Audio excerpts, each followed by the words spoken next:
Thank you for joining us Zeeshan. मैं सबसे पहले ये बात जानना चाहूंगी कि क्या हालात हैं वहां पर पाकिस्तान में अभी। इमरान खान के अराउंड जो रूमर्स चल रहे हैं उन पर अगर आप कुछ लाइट्स डालें कि किस तरह, क्या सच्चाई है उन रूमर्स में, आपको क्या पता है उस चीज के बारे में। देखिए, इट्स वेरी अनफॉर्चुनेट। तकरीबन आज उनको आइसोलेशन में 1 महीना पूरा होने को है और उनकी फैमिली, उनके लॉयर्स और पाकिस्तान तहरीक इंसाफ के जो लीडरशिप है उनमें से किसी को मुलाकात करने की इजाजत नहीं दी जा रही है। ये कंप्लीटली ह्यूमन राइट्स की वायलेशन है और उनको शायद मजबूर करने की कोशिश की जा रही है कि आप हमारी टर्म्स पे जो है तो एग्री करें। This is not acceptable. और लेकिन ये है कि रूमर्स जो उनके बारे में फैलाई गई थी, उनका हमें कम से कम इतना बताया गया, गारंटी दी गई है कि he is fine, he is in Adiala and he is okay, अल्हम्दुलिल्लाह। सर बट उनकी कोई पिक्चर क्यों नहीं रिलीज की गई अभी तक, और कुछ अपडेट क्यों नहीं आ रही है उनकी तरफ से? उनकी कोई स्टेटमेंट क्यों नहीं आ रही है अगर वो ठीक है तो? क्या, क्यों गवर्नमेंट और अथॉरिटीज उस चीज को दबा रहे हैं कि उनको पिक्चर्स नहीं बाहर आने दे रहे उनके? देखिए, उनकी पिक्चर्स तो जब से वो जेल में गए हैं तब से उनकी पिक्चर्स और उनकी कोई भी वॉइस रिकॉर्डेड भी या किसी तरह का भी उनका वीडियो पैगाम, ये तो काफी अरसे से, जब से वो जेल में है 2 साल से ये नहीं आने दिए जा रहे। और जब उनकी कोई केसेस में उनकी हेयरिंग वगैरह होती है तब भी people not allowed to carry cameras, उस पर तो बड़ी स्ट्रिक्ट पाबंदी है। और जाहिर है, यही बात है कि खान साहब इस वक्त पाकिस्तान में इतने ज्यादा पॉपुलर है कि उनकी एक पिक्चर जो है तो वो पूरा सिनेरियो चेंज कर देती है। तो रजीम जो पाकिस्तान में इस वक्त इम्पोज्ड है, they feel threatened, that's only reason.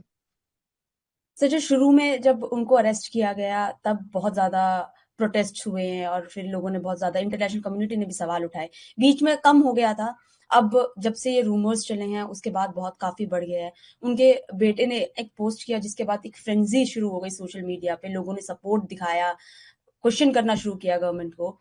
अब आपको यहाँ से क्या लग रहा है कि कुछ गवर्नमेंट करेगी, कुछ उनके कुछ सही एक्शंस लेगी इसके बाद? क्या लग रहा है आपको, और इसके बाद क्या रास्ता नजर आ रहा है?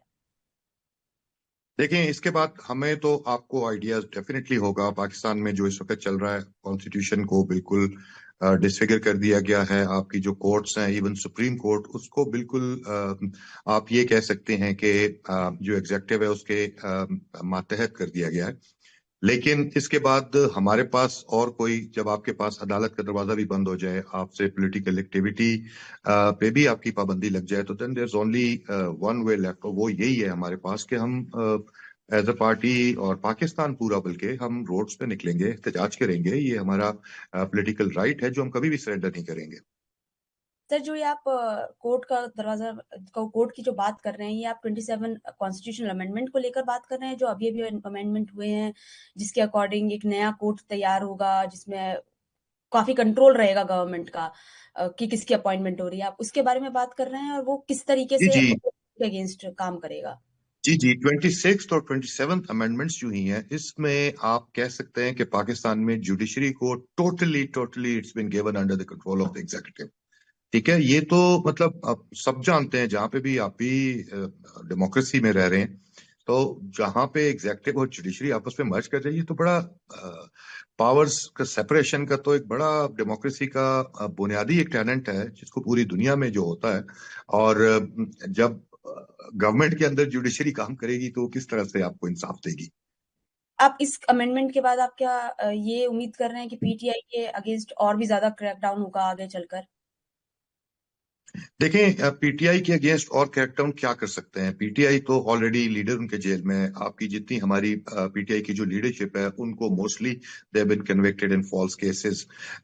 उसके अलावा वर्कर्स जगह जगह पे, पंजाब हमारे पाकिस्तान का सबसे बड़ा सूबा है, वहां पे किसी किस्म की कोई पॉलिटिकल एक्टिविटी की इजाजत नहीं है। इवन जहां पे खैबर पख्तूनख्वा, जहां पर पीटीआई की गवर्नमेंट है, वहां पर भी इतना ज्यादा कंट्रोल है सेंटर का और फोर्सेस का। मैं क्लियरली कहूंगा कि अभी एक बाई इलेक्शंस हुए हमारे केपीके के एक डिस्ट्रिक्ट में, और वहां पे मतलब हमारी गवर्नमेंट होते हुए वहां पर फौज को भेजा गया और इलेक्शन को रिग किया गया। तो अ, इसके बाद बस यही है कि अब लोग, people will take things in their own hands, लोगों को खुद ही निकलना होगा। यही सेम बात जब हमने एएनआई ने इंटरव्यू किया था इमरान खान की सिस्टर नूरीन का, उन्होंने भी सेम चीज बोली कि अब उनको सिर्फ सपोर्टर्स से उम्मीदें हैं कि वो लोग रोड पर आएंगे और इसके अगेंस्ट प्रोटेस्ट करेंगे, इंटरनेशनल कम्युनिटी वगैरह से कोई उम्मीदें नहीं है। और उन्होंने एक चीज जो मुझे मैं पॉइंट आउट करना चाहूंगी वो ये थी कि एक स्पार्क की जरूरत है बस लोगों में, और लोग बहुत गुस्सा हुए पड़े हैं, फेडअप हुए पड़े हैं। आप भी यही यकीन करते हैं कि लोग फेडअप हैं यहाँ पर पाकिस्तान में, वेट कर रहे हैं कुछ स्पार्क होगा और बहुत ज्यादा बड़ा प्रोटेस्ट हो सकता है? देखें, बिल्कुल इसमें कोई डाउट नहीं है कि पाकिस्तान में लोग मेंटली बहुत ज्यादा डिस्टर्ब हैं। For 3 years they've been living in complete, मतलब एगनी जिसको कहते हैं ना इंग्लिश में, वो यहाँ पर लोगों के हालात हैं। मतलब पाकिस्तान की इकोनॉमी को इस रजीम ने तबाह कर दिया है। हमारे ईस्टर्न जो एक रिवायात होती हैं उनको बिल्कुल तबाह कर दिया है। डेमोक्रेसी पाकिस्तान में नहीं है, डिक्टेटरशिप है, नाम की डेमोक्रेसी है। यहाँ पर जो हमारी पार्लियामेंट में जो लोग बैठे हैं वो अनइलेक्टेड लोग हैं, वो उनको उठाकर बिठा दिया गया वहां पर। तो ये चीजें, ये अननेचुरल सिस्टम है जो चल ही नहीं सकता। तो आज या कल इसको खत्म होना है, लेकिन होगा वैसे ही कि जब लोग निकलेंगे, प्रोटेस्ट करेंगे। और ये एक वजह है कि जो इमरान खान से मुलाकातों पर पाबंदी है, इन लोगों को ये खौफ है, ये डर है कि कहीं वो कोई इस तरह की कॉल ना दे दें लोगों को। उनकी एक कॉल आने की देर है, पूरा पाकिस्तान सड़कों पे होगा। बट कौन, who is calling the shots in Pakistan when it comes to governance? Is it Asim Munir और Shahbaz Sharif? Who is calling the shots, if you can tell us? Course it's not a secret at all, it's Asim Munir. ये पाकिस्तान की अभी की बात नहीं है, it's always been like this. Pakistan में unfortunate है, लेकिन पाकिस्तान में कभी भी डेमोक्रेसी नहीं रही है। पाकिस्तान में हमेशा जनरल्स का कंट्रोल रहा है, एंड सेम।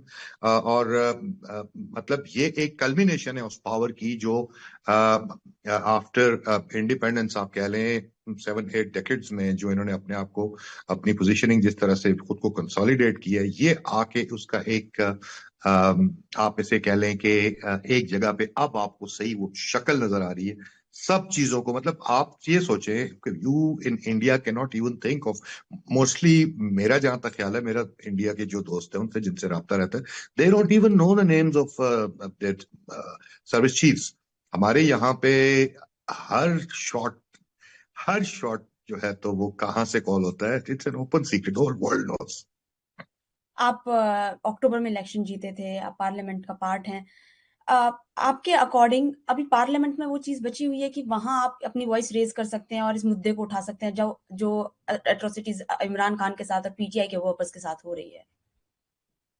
बिल्कुल, हम आवाज तो उठा सकते हैं, लेकिन जो हमारी ओरिजिनल स्ट्रेंथ थी 2024 में, जो हमने इलेक्शन स्वीप किया था पाकिस्तान में, आप खुद सोचें, एक ऐसी पार्टी को गवर्नमेंट दे दी गई है जिसकी टोटल पार्लियामेंट की सीट्स 17 सीट्स थी, ठीक है।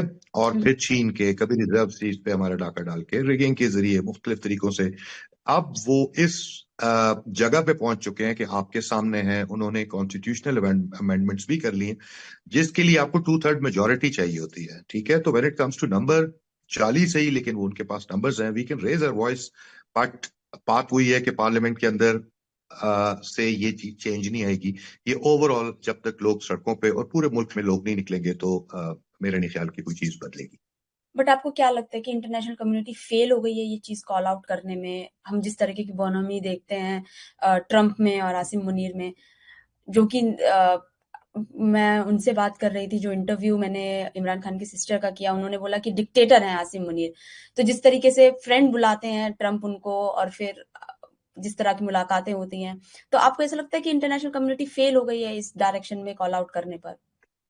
नहीं, फेल तो वो होता है जो कोशिश करे, ठीक है। तो वो फेल नहीं हुए, उन्होंने कभी कोशिश ही नहीं की। पाकिस्तान में उनको डिक्टेटर्स हमेशा सूट करते हैं, पाकिस्तान की पूरी हिस्ट्री इससे भरी पड़ी है, beginning with Ayub Khan, then Janal Zia, then Musharraf, and now Asim Munir.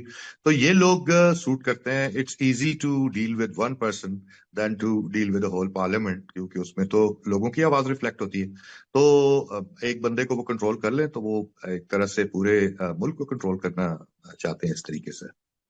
But अब आपका क्या स्टेप होगा एज अ वर्कर, सपोर्टर, और आप पार्ट है पीटीआई के? अब आप सपोर्टर्स क्या चाह रहे हैं अब आगे करना? सपोर्टर्स तो पाकिस्तान में बहुत ज्यादा एजिटेशन की तरफ लोग जाना चाहते हैं, ठीक है। और पीटीआई की जो अभी बाहर जो लीडरशिप जो थोड़ी बहुत जो मौजूद है, उनसे लोगों की यही डिमांड है कि रोड्स पे निकलें। ये चीज जो है तो इस तरह से खत्म नहीं होगी।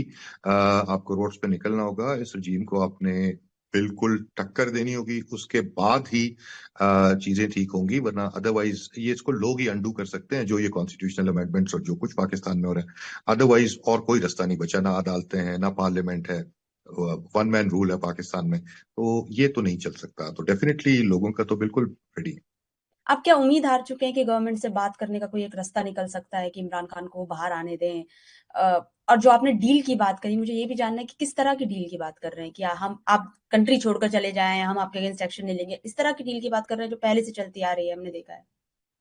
जी जी बिल्कुल, इमरान खान से इसी चीज का मुतालबा किया जा रहा है कि आप खामोशी से सब जैसा चलता है सिस्टम वैसे चलने दें, आपको हम रिलैक्सेशंस भी दे दें, आप मुल्क से बाहर चले जाएं या पाकिस्तान में अपनी चॉइस की किसी जगह पे जाके आप खामोश रहें। लेकिन the kind of fighter that Imran Khan is, वो कभी भी नहीं ये कबूल करेंगे, और हम उन्हीं के स्पिरिट लेकर आगे चल रहे हैं। तो deal is not acceptable to us, will of the people matters, और उसको ही हमने जो है तो लेकर आना है। तो नेचुरली हमारे पास एजुटेशन के अलावा और कोई रास्ता नहीं। जो ओवरसीज पाकिस्तानीज हैं उनका भी काफी सपोर्ट है पीटीआई को।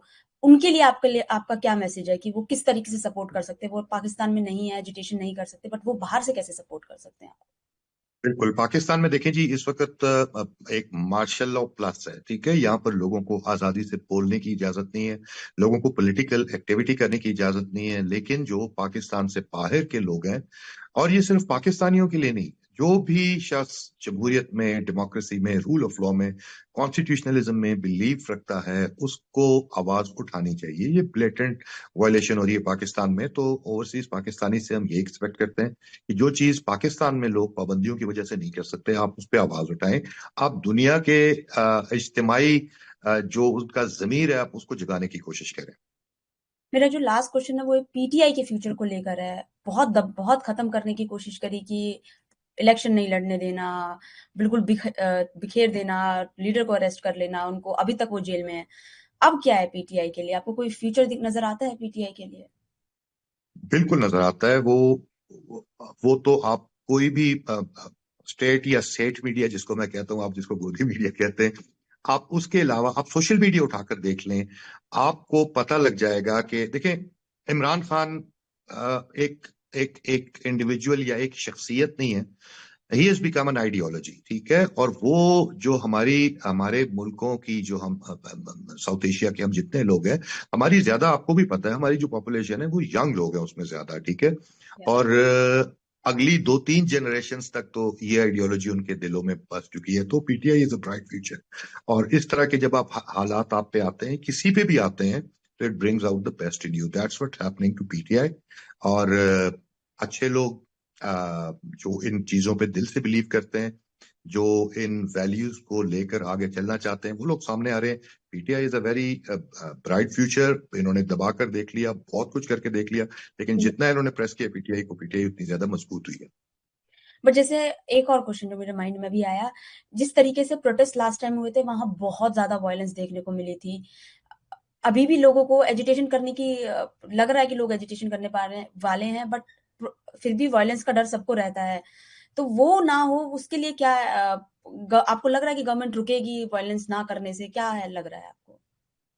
मुझे तो नहीं लगता ये किसी तौर पे भी रुकेंगे, लेकिन हमें अपनी स्ट्रेटेजी इस तरह से बनानी है कि हम डायरेक्ट कन्फ्रंटेशन से बचें। उसमें क्या है, पहले बल्कि इसका खान साहब ने भी इसकी इंडिकेशन दी थी कि इस दफा बजाय इस्लामाबाद की तरफ सबको लॉन्ग मार्च करने के, आप पूरे मुल्क में, and we are such a big party कि हम पूरे मुल्क में हमारी प्रेजेंस है, हम जो कर सकते हैं, we will probably adopt that route. Thank you so much for your time, Zeeshan.